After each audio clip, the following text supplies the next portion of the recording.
Hi, and welcome to the Deep Dive, where I, the creator of The Deep End, will go more in depth about each of my shows. This is show number 7. I will go over the processes of making the show, performing the show, and re listening back to it. Then I will give my final thoughts.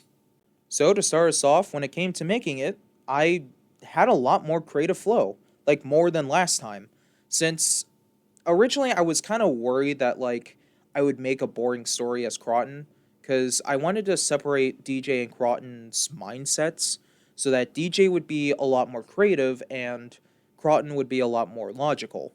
But I still wanted to make an interesting enough story, so I kind of had to really think about how I wanted to interpret the songs into the story. I felt like with DJ, it was a lot more BS than what I ended up doing with Croton.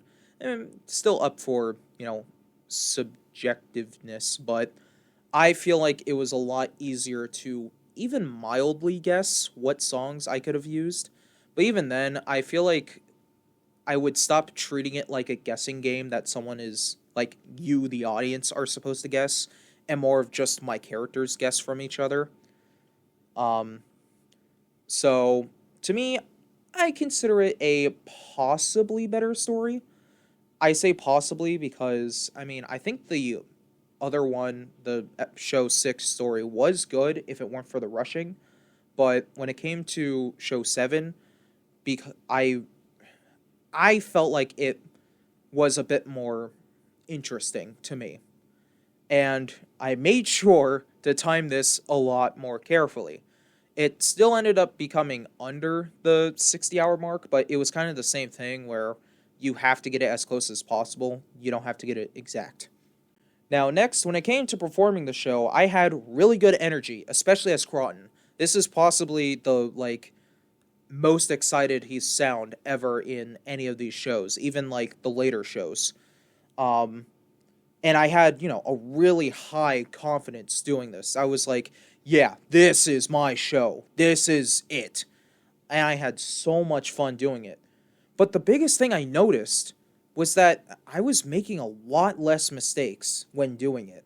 Like, I was still stuttering over my words. I'll just do that naturally. But, I didn't miss any cues. I made sure my audio levels were as good. The voices actually sounded different. And it was fun. I know I already mentioned it, but still, it was when it came to out of all the other shows I performed, this is the one I feel like I really outdid myself in. Then when it came back to re-listening to it, this is possibly the proudest show of them all.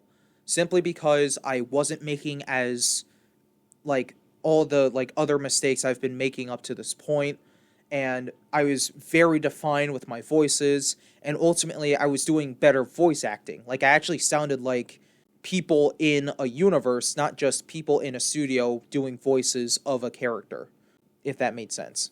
Now, when it comes to my final thoughts, it's simple. This would be the show I would put in my portfolio if I were to show this to some kind of bigger company. Not like I would, but I feel like if someone was like, what makes you think that this idea will work? I'll be like, all right, here's this show. Tell me what you think. And with it having the least amount of mistakes and the, at least in my opinion, the best voice acting and stuff like that, they would be like, okay, this is actually pretty good. Let's see you do more of it. And I'll make sure they never see the first show or the second. And with that, that is the end of this deep dive. If there was a question you had that I didn't answer in it, feel free to drop it into the comments, and I will try to answer it as soon as I can. And with that, you have yourself a great day.